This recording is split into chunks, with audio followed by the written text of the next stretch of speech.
Hello friend, welcome to the R S stage. Swami Vivekananda ji ने कहा है, उठो जागो और तब तक रुको नहीं जब तक कि लक्ष्य प्राप्त न हो जाए।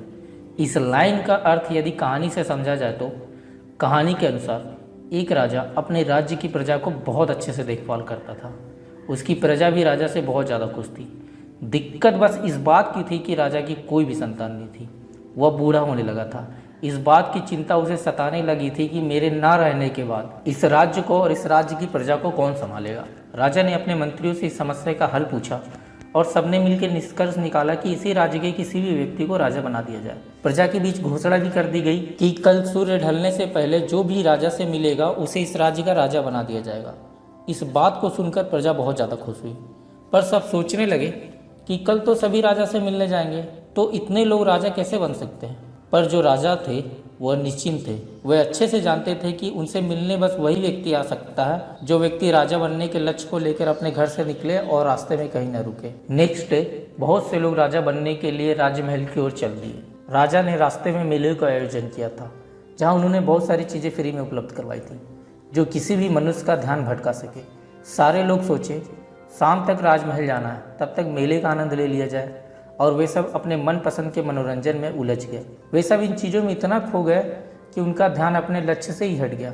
वे सभी भूल गए कि उन्हें राजा से मिलने जाना है। पर उन सब में से एक ऐसा व्यक्ति था जिसने सोचा, मैं जिस काम को करने के लिए आया हूँ, जब तक वो पूरा नहीं हो जाता तब तक मैं नहीं रुकूंगा, और वह अपने लक्ष्य की ओर चल दिया। नतीजा ये हुआ कि कोई भी राजा तक नहीं पहुंच सका सिवाय उस व्यक्ति के।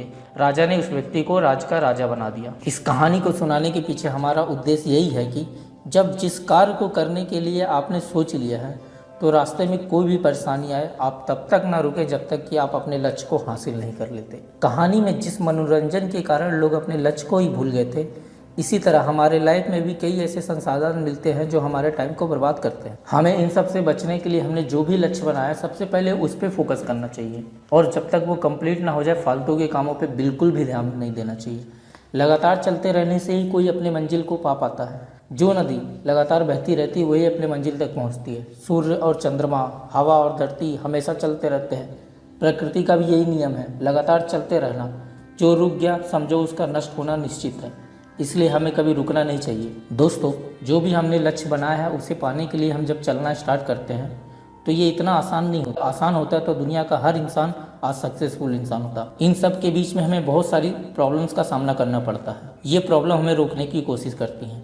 जो रुका वो फेल, और जो चलते रहा उसके हाथ में उसकी मंजिल। जिंदगी में लक्ष्य का ना होने का मतलब है कि आप अपनी पूरी ज़िंदगी मैदान में इधर उधर दौड़ते हुए बिता देंगे पर एक भी गोल नहीं कर पाएंगे। इसलिए अपनी ज़िंदगी में लक्ष्य बनाते चलिए और उसे पाने के लिए पूरी मेहनत से कोशिश करते रहिए।